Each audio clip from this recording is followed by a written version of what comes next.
அல்லாஹ்வுடைய தூதர் சொன்னார்கள், இன்னமல் கப்ரு ரௌதத்தும் மின் ரியாலில் ஜன்னah அவ் ஹுஃப்ரத்தும் மின் ஹுஃபரின் நார்.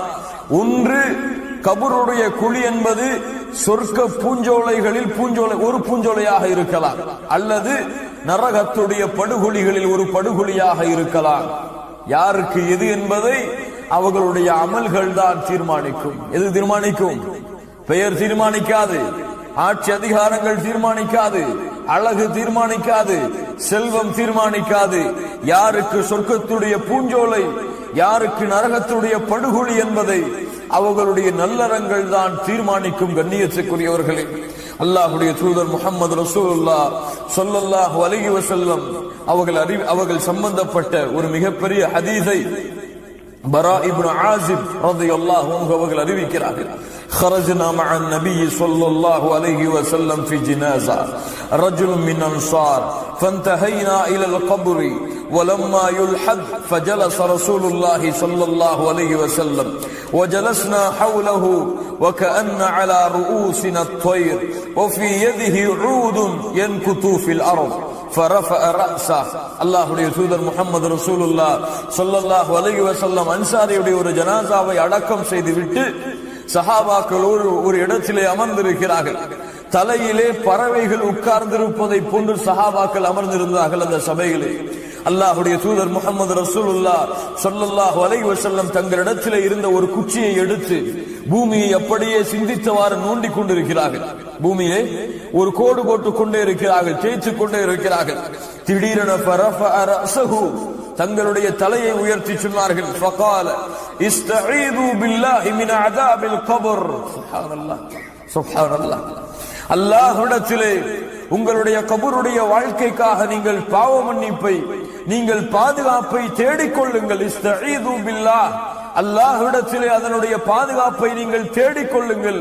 அல்லாஹ்வுடைய தூதர் முஹம்மது ரசூலுல்லாஹ் ஸல்லல்லாஹு அலைஹி வஸல்லம் கூறிவிட்டு மரண நேரத்திலே ஒரு மனிதன் அனுபவிக்கக்கூடிய காட்சிகளை கூறிவிட்டு அந்த உயிர் மறுபடியும் கபருக்கு கொண்டு வரப்படும் பொழுது சொன்னார்கள், ஃபதுஆது ரூஹுஹு ஃபீ சஜதிஹி ஃபயஅதீஹி மலகான், இரண்டு மலக்குகள் வருவார்கள்.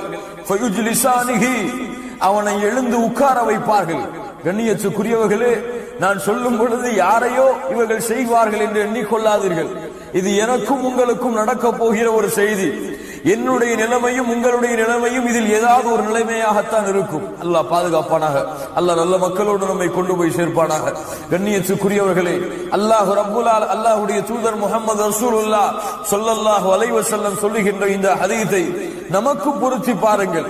யாருக்கோ சொல்லுவதை போன்று நீங்கள் எண்ணிக்கொள்ளாதீர்கள். ஃபயுஜ்லிசானிஹி, அவரை எழுந்து உட்கார வைப்பார்கள். ஃபயகூலானி லஹு மர் ரப்புக், மன் ரப்புக், அந்த இரண்டு பேரும் அவரிடத்திலே வினவுவார்கள், மன் ரப்புக. எப்போது அந்த உயிர் அடக்கம் செய்யப்பட்டு அந்த காலடி சப்தங்களை கேட்டு அந்த உயிரை விட்டு அந்த மக்கள் பிரிந்து செல்லும் பொழுது. சுப்ஹானல்லாஹ், இப்படிப்பட்ட நிலைமை அல்லாஹ் ரப்புல் ஆலமீன் வைத்திருக்கிறான் பாருங்கள். அல்லாஹ்வுடைய தூதர் முஹம்மது ரசூலுல்லாஹ் ஸல்லல்லாஹு அலைஹி வஸல்லம் அதன் காரணமாகத்தான் சொன்னார்கள், மூன்று உறவுகள், இந்த உறவுகளில் எது சிறந்த உறவு என்பதை நீங்கள் தேர்ந்தெடுத்துக் கொள்ளுங்கள். முதல் உறவு, நீங்கள் மரணமான உடனேயே உங்களை விட்டு பிரிந்துவிடும். இரண்டாவது உறவு, கபர் வரை உங்களை சந்திக்க வரும். மூன்றாவது உறவு, கபருக்குள்ளும் உங்களை சந்தித்து பாதுகாக்க வரும். முதல் உறவு எது? மரணமான உடனேயே பிரிந்து செல்வது எது? எதற்காக இந்த உலக வாழ்க்கையை கழித்தோமோ, எதற்கு இரவெல்லாம் பகலானதோ பகலெல்லாம் இரவானதோ, எதற்கு காலை முதல் மாலை வரை உழைத்தோமோ, எதற்கு குடும்பங்களை விட்டு ஊரை விட்டு வெளிநாடுகளிலே சென்று கஷ்டப்பட்டோமோ, அந்த செல்வம் மரணமான உடனேயே பிரிந்துவிடும். சொத்து, சுகம், பணம், பதவி, பட்டம், கல்வி, உலக வாழ்க்கையை கழித்த அத்துணை நேரங்களும் அல்லாஹ்விற்காக கழித்த நேரங்களை தவிர மற்ற எல்லாம் அந்த மரணமான தருணத்தில் இருந்து அவனை விட்டு பிரிந்து சென்றுவிடும். இரண்டாவது உறவு கபர் வரை வரும். பாவப்பட்ட உறவினர்கள் என்ன செய்வார்கள்? தந்தையாக இருந்தால் கபர் வரை வந்து அடக்கம் செய்துவிட்டு மண்ணை எடுத்து போட்டுவிட்டு கொஞ்ச நேரம் நின்று அல்லாஹ்விடத்திலே பிரார்த்தனை செய்துவிட்டு திரும்பி விடுவார்கள். அடுத்து மூன்றாவது தடவை அது கபர் உள்ளே வரக்கூடியது. ஒன்று அவர் செய்த நன்மையாக இருக்கலாம், அல்லது அவர் செய்த பாவமாக இருக்கலாம். இந்த ரெண்டு உறவு தான் கபரிலே வரும். அல்லாஹ்வுடைய தூதர் முஹம்மது ரசூலுல்லாஹ் ஸல்லல்லாஹு அலைஹி வஸல்லம் சொன்னார்கள், அந்த ஜனாசாவை மக்கள் பிரிந்து சென்றதற்கு பிறகு 2 மலக்குகள் வந்து அவரை எழுந்து உட்கார வைத்து கேட்பார்கள், மன் ரப்புக, உன் இறைவன் யார், உன் இறைவன் யார்? அப்படியே மனனம் செய்து விட்டு இதனுடைய பதிலை அப்படியே இரவு முழுக்க பாடம் செய்து விட்டு ஒப்பித்து விடலாமா? ரப்பி அல்லாஹ். என்ன சாதாரண ஒரு கேள்வி, அல்லாஹ் யார், உன் இறைவன் யார் என்று கேட்டால் 24 மணி நேரமும் சொல்கிறோம் அல்லாஹ் என்று. அப்படி என்ன அந்த நேரத்திலும் பதில் சொல்லி விடலாமா? இல்லை கண்ணியத்துக்குரியவர்களே, இது சாதாரண கேள்வி அல்ல. இது ஒரு சாதாரண ஒரு பதிலை சொல்லக்கூடிய கேள்வி அல்ல. மன் ரப்புக என்ற கேள்வி. அல்லாஹ் யார், உன்னை படைத்தவன் யார், யாரை அழைத்தாய் பிரார்த்தனைகளே, யாரின் மீது முழுமையான நம்பிக்கை வைத்தாய், கஷ்டத்திலே யாரை அழைத்தாய், உறுதியிலே யாரை அழைத்தாய், மகிழ்ச்சியிலே யாரை அழைத்தாய், சந்தோஷத்திலே யாரை அழைத்தாய், நோயிலே யாரை அழைத்தாய், குழந்தைக்காக யாரை அழைத்தாய், அல்லாஹ்வின் மீது வைக்க வேண்டிய நம்பிக்கையில் எந்த அளவு நம்பிக்கை வைத்திருந்தாய், அல்லாஹ்வை பயப்படுவதில் எந்த அளவு பயப்பட்டாய், அல்லாஹ்வை பயந்தாயா, மனிதர்களை பயந்தாயா, அல்லாஹ்வின் மீது நம்பிக்கை கொண்டாயா, மனிதர்கள் மீது நம்பிக்கை கொண்டாயா, அல்லாஹ்வை ஆதரவு வைத்தாயா, மனிதர்களை ஆதரவு வைத்தாயா, அல்லாஹ்வின் மீது முழுமையான உறுதியான தெளிவான நம்பிக்கையை அவன் தன்மைகளை ஏற்று வைத்திருந்தாயா, அல்லது வணக்க வழிபாடுகளிலே ஷிர்கை இணை வைப்பை கலந்திருந்தாயா? இந்த எல்லா தன்மையிலும் தௌஹீதிலே சுத்தமாகி தூய்மையாகி பரிசுத்தமாகி எல்லா அம்சங்களிலும் யார் முழுமையாகி அல்லாஹ்வை ரப்பாக ஏற்று அவர் அதிலே உறுதியாக இருந்தார்களோ அவர்களால் தான் சொல்ல முடியும், ரப்பி அல்லாஹ், என்னை படைத்த இறைவன் அல்லாஹ், என்னை பரிபாலித்தவன் அல்லாஹ், எனக்கு உணவளித்தவன் அல்லாஹ், என்னை காத்தவன் அல்லாஹ், என்னை ஆதரவு வைத்தவன் அல்லாஹ். நான் நம்பிக்கை வைத்திருந்தது அவன் மீதுதான், நான் அழைத்தது அவனைத்தான், நான் வணங்கியது அவனைத்தான். வணக்க வழிபாடுகள் அத்துணை தன்மைகளையும் அத்துணை வகைகளையும் அவன் ஒருவனுக்கு மட்டும்தான் நான் செலுத்தி அவனுடைய வணக்க வழிபாட்டிலே வேறு யாரையும் கூட்டாக்காமல் சமமாக்காமல் இணையாக்காமல் ஷிர்கை கலக்காமல் அவன் ஒருவனை வணங்கினேன். இந்த தன்மைகளை ஏற்று இருந்தால் அவனுக்கு அந்த மொழி புரியவில்லை என்றாலும், அவனுக்கு கேட்கக்கூடிய வார்த்தை எதுவாக இருந்தாலும் கேட்டவுடன் பதில் வரும், ரப்பி அல்லாஹ், என்னுடைய இறைவன் அல்லாஹ். அடுத்து கேட்கப்படும், உன்னுடைய மார்க்கம், நீ வந்த வழி எது, எந்த வழிகளிலே வந்தாய்? நாங்கள் எல்லோரும் முஸ்லிம்களாகத்தான் பிறந்தோம், இஸ்லாமைத்தான் பின்பற்றினோம், முஸ்லிம்களாகத்தான் வாழ்ந்தோம். அதனால் எளிதாக சொல்லிவிடலாம், தீனியல் இஸ்லாம், நான் வந்த வழி, நான் பின்பற்றிய மார்க்கம் இஸ்லாம் என்று முடியுமா? கண்ணியத்துக்குரியவர்களே, இஸ்லாம் 5 தூண்கள் மீது அமைக்கப்பட்டிருக்கிறது. இஸ்லாம் 5 தூண்கள் மீது அமைக்கப்பட்டிருக்கிறது. இதில் முக்கியமான 2வது தூண் தொழுகை. தொழுகையை மறந்து வாழ்ந்தால் கபருடைய வாழ்க்கையில என்னுடைய மார்க்கம் இஸ்லாம் என்று சொல்ல வருமா? தொழுகையை புறக்கணித்துக் கொண்டிருந்தால், காலை ஃபஜ்ருடைய தொழுகையை மரணித்துக் கொண்டிருந்தால், வக்து தொழுகைகளை ஜமாஅத்தோடு பேணாமல் இருந்தால், அல்லாஹுவால் கடமையாக்கப்பட்ட வணக்க வழிபாடுகளில் சிறந்த வணக்க வழிபாடாகிய தௌஹீதுக்கு பிறகு அல்லாஹ் ரப்புல் ஆலமீன் எதிர்பார்க்கக்கூடிய வணக்க வழிபாடுகளில் சிறந்த வணக்க வழிபாடு மூசா அலைஹிஸ்ஸலாம் அவர்களுக்கு அல்லாஹ் சொல்கிறார், இன்னனி அனல்லாஹ் லா இலாஹ இல்லா அன ஃபஅபுத்னி வஅகிமிஸ் ஸலாத லிذிக்ரி. மூசா, என்னை மட்டுமே நீ வணங்கு, எனக்கு மட்டுமே வணக்க வழிபாடுகளை செலுத்து, என்னை வணங்கியதற்கு பிறகு வஅகிமிஸ் ஸலாத லிذிக்ரி, என்னுடைய நினைவிற்காக தொழுகையை நிலைநாட்டு என்று அல்லாஹ் ரப்புல் ஆலமீன் எங்கெல்லாம் தௌஹீதை சொல்லும் பொழுது அல்லாஹ் ரப்புல் ஆலமீன் தௌஹீதுக்கு பிறகு மிக முக்கியமாக விரும்பக்கூடிய வணக்க வழிபாடாகிய இந்த தொழுகையை மறந்து வாழக்கூடிய சமூகம் தீனில் இஸ்லாம் என்று பதில் கூறுமா? சித்து பாருங்கள். கடமையானதற்கு பிறகும் ஹஜ்ஜை நிறைவேற்றவில்லை என்றால் தீனில் இஸ்லாம் என்று பதில் வருமா? கடமையான செல்வத்தை சம்பாதித்ததற்கு பிறகும் வருடம் பூர்த்தியானால் ஒவ்வொரு வருடமும் தங்களுடைய செல்வத்திலிருந்து ஜகாத்தை வெளியாக்கவில்லை என்றால் தீனியல் இஸ்லாம் என்று ஒரு பதில் வருமா? ரமதான் மாதத்திலே வேண்டுமென்ற நோன்புகளை விட்டுக் கொண்டிருந்தால் தீனியல் இஸ்லாம் என்ற ஒரு பதில் வருமா? கண்ணியத்துக்குரியவர்களே, எது இஸ்லாம்? பேரா இஸ்லாம்? அப்துல் ரஹ்மான் அப்துல் பாசிதா இஸ்லாம்? கண்ணியத்துக்குரியவர்களே, அல்லாஹ்வால் கடமையாக்கப்பட்ட கடமைகள், அல்லாஹ்வுடைய தூதரால் வலியுறுத்தப்பட்ட சுன்னாக்கள், இது இஸ்லாம். இதை பின்பற்றி முழுமையாக உள்ளத்தாரும் மனதாலும் ஏற்று தங்களுடைய செயல்பாடுகளால் வெளிப்படுத்தி உண்மையான முஸ்லிமாக யார் இந்த பூமியிலே வாழ்ந்து கொண்டிருக்கிறார்களோ அல்லாஹ் அந்த கூட்டத்திலே நம்மை சேர்ப்பானாக. அவர்கள் சொல்லுவார்கள், தீனியல் இஸ்லாம், என்னுடைய மார்க்கம், நான் வந்த வழி, அல்லாஹ் இந்த பூமியிலே தேர்ந்தெடுத்து அல்லாஹ் இந்த பூமியிலே பொருந்திக் கொண்ட இஸ்லாம். அவ்வளவுதான். அடுத்து கேட்கப்படும், فيقولان له ما هذا الرجل الذي بعث فيكم فيقول, உங்களுக்கு அனுப்பப்பட்டாரே ஒரு தூதர், அவர் யார்? அவரை பற்றி என்ன சொல்கிறீர்கள்? அவர் எப்படிப்பட்டவர்? முஹம்மது ரசூலுல்லாஹ் ஸல்லல்லாஹு அலைஹி வஸல்லம் அவர்களை பற்றிய ஒரு கேள்வி. எல்லோருக்கும் தெரியுமே, எங்களுடைய தூதர் அல்லாஹ்வுடைய தூதர் தான், முஹம்மது ரசூல் தான். மக்காவிலே பிறந்தார்கள், மதீனாவிலே இறந்தார்கள் என்று சாதாரணமாக சொல்லிவிடலாமா? இல்லை கண்ணியத்துக்குரியவர்களே. فَلْيَحْذَرِ الَّذِينَ يُخَالِفُونَ عَنْ أَمْرِهِ, யாரை அல்லாஹ் ரப்புல் ஆலமீன் எச்சரிக்கை செய்கிறானோ இவருடைய வழிமுறைக்கு மாற்றமாக நடந்துவிட்டால் மிகப்பெரிய குழப்பங்களும் சோதனைகளும் உங்களுக்கு ஏற்படும் என்று அல்லாஹ் ரப்புல் ஆலமீன் யாருடைய வழிமுறையை புறக்கணித்தால் அவர்களுக்கு அல்லாஹ் ரப்புல் ஆலமீன் தோல்வியை, இழிவை கொடுப்பான். وَمَن يُطِعِ اللَّهَ وَرَسُولَهُ فَقَدْ فَازَ فَوْزًا عَظِيمًا, யார் அல்லாஹ்வையும் அல்லாஹ்வோடு சேர்த்து அந்த தூதரையும் முஹம்மது ரசூலுல்லாஹ் ஸல்லல்லாஹு அலைஹி வஸல்லம் அவர்களையும் பின்பற்றினால் மகத்தான வெற்றியை அவர் அடைந்து விடுவார் என்று யாரை அல்லாஹ் ரப்புல் ஆலமீன் தூதராக அறிமுகப்படுத்துகின்றானோ அந்த தூதர் முஹம்மது ரசூலுல்லாஹ் ஸல்லல்லாஹு அலைஹி வஸல்லம் உடைய முழு வாழ்க்கையும் தங்களுடைய வாழ்க்கையாக இருந்தார்.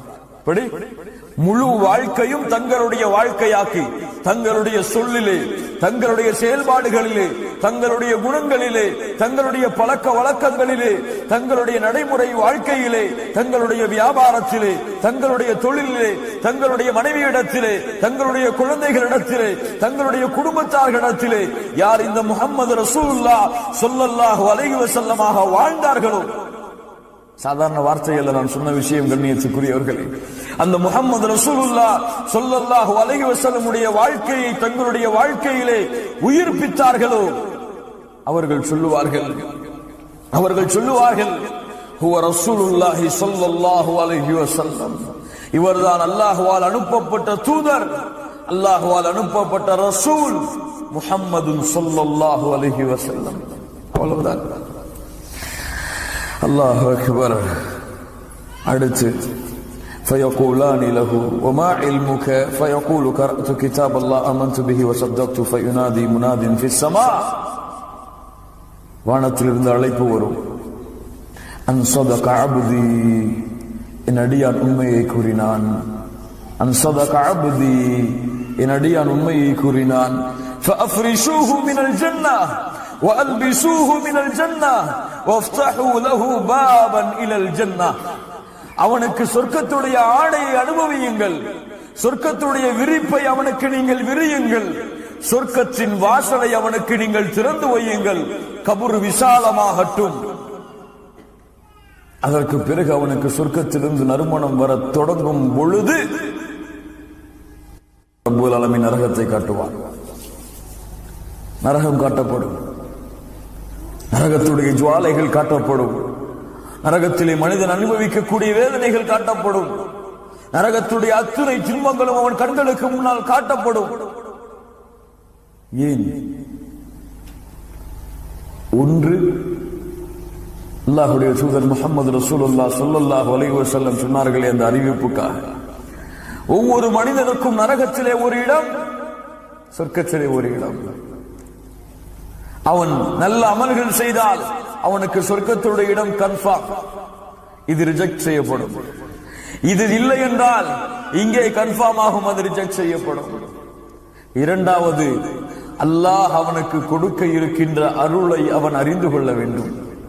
இதிலிருந்து அல்லாஹ் அவனை பாதுகாத்திருக்கின்றான், எந்த துன்பத்திலிருந்து அவனை அல்லாஹ் காத்திருக்கின்றான் என்பதை அவன் அறிந்து கொள்ள வேண்டும் என்ற காரணத்திற்காக நரகத்தை அல்லாஹ் ரப்புல் ஆலமீன் திறந்து காட்டி மூடுவான். சுப்ஹானல்லாஹி ரப்பில் ஆலமீன். அடுத்து அவனுடைய அமல்கள் எல்லாம் அவனுக்கு முன்னால் உருவமாக காட்டப்படும். அப்போது சொல்லுவான், அகிமிஸ் ஸாஆ, நம் கனௌமத்தில் அரூஃப், ஒரு புதுமகன் தூங்குவது போல உறங்கு என்று சொன்னவுடன் சொல்லுவான், ஏன் உறக்கம்? அகிமிஸ் ஸாஆ, மறுமையை ஏற்படுத்துங்கள் இப்போதே. ஏன்?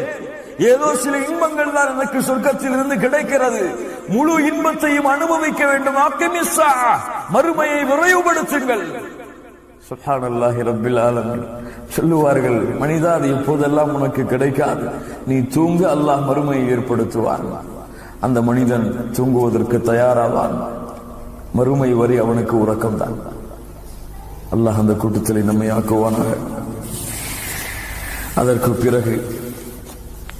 அதற்கு பிறகு பாவம் செய்த ஆத்மாவாக இருந்தால், குற்றம் செய்த ஆத்மாவாக இருந்தால், பாவிகளுடைய உயிரை கைப்பற்றக்கூடிய மலக்குகள் உயிரை கைப்பற்றி வானத்திற்கு கொண்டு சென்று தூக்கி எறியப்பட்ட அந்த உயிர் மறுபடியும் பூமிக்கு கொண்டு வரப்படும். கபரிலே விசாரணைக்காக வைக்கப்படும்.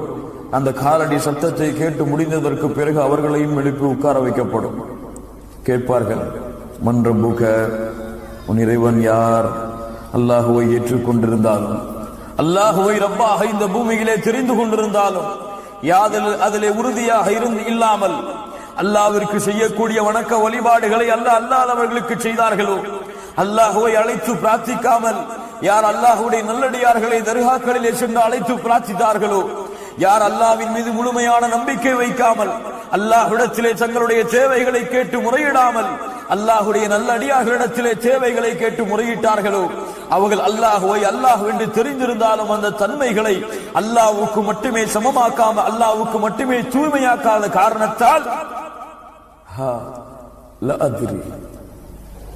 என்ன கேட்கிறீர்கள், எனக்கு அதை பற்றிய ஞானம் இல்லை என்று சொல்லுவார்கள்.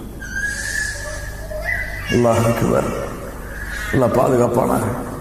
அதற்கு பிறகு கேட்கப்படும், உமாதீனுக்க, எது மார்க்கம், எது இஸ்லாம், எது உன்னுடைய வழி? முஸ்லிமாக இருந்தாலும் சரி, பேரளவில் முஸ்லிம்களாக இருந்தாலும் சரி, லா இலாஹ இல்லல்லாஹுவை நாவால் கூறியிருந்தாலும் சரி, அல்லாஹுடைய தீன் வாழ்க்கையில் இல்லை என்றால், அல்லாஹுடைய வணக்க வழிபாடுகள் வாழ்க்கையில் இல்லை என்றால், குறிப்பாக அல்லாஹ்வால் கடமையாக்கப்பட்ட அந்த 5 கடமைகள் அவர்களுடைய வாழ்க்கையிலே செயல்பாடாக இல்லை என்றால், எனக்கு தெரியாது, அதை பற்றிய ஞானம் இல்லை. மூன்றாவதாக கேட்கப்படும், இந்த மனிதரை பற்றி என்ன சொல்கிறாய்? அல்லாஹுடைய தூதர் முஹம்மது ரசூலுல்லாஹ் ஸல்லல்லாஹு அலைஹி வஸல்லம் அவர்களை தூதராக ஏற்று இருந்தாலும் சரி, பின்பற்றவில்லை என்றால் எனக்கு தெரியாது, இதை பற்றிய ஞானம் எனக்கு இல்லை என்று சொல்லிவிடுவார்கள். அவ்வளவுதான். வானத்திலிருந்து அழைப்பு வரும். வானத்திலிருந்து அழைப்பு, யுனாதி முனாதி மினஸ் ஸமா அன் கதப் ஃபஃப்ரிஷூஹு லஹு மின் நார். அவன் பொய் கூறுகிறான், அவனுக்கு அது தெரியவில்லை, அவன் மறுத்து விட்டான். அவனுக்கு நீங்கள் ஃபஃப்ரிஷூஹு லஹு மினன் நார், நரகத்துடைய விரிப்புகளை அவனுக்கு நீங்கள் விரியுங்கள். வஃப்தஹூ லஹு பாபன் இலன் நார், அவனுடைய கதவை நரகத்தை நோக்கி நீங்கள் திறந்து வையுங்கள். அதனுடைய வெப்பம், அதனுடைய ஜுவாலைகள் அவனை எரித்துக் கொண்டிருக்கும். கபர் அவனை நெருக்கிக் கொண்டிருக்கும். 2 விழா எலும்புகளும் சேர்ந்து விடும் அளவிற்கு அந்த கபருடைய நெருக்கம் அவனை தொடர்ந்து கொண்டிருக்கும். அல்லாஹ் எப்போது நாடுகிறானோ அதுவரை, அல்லது மறுமை நாள் வரை. பாதுகாப்பானாக.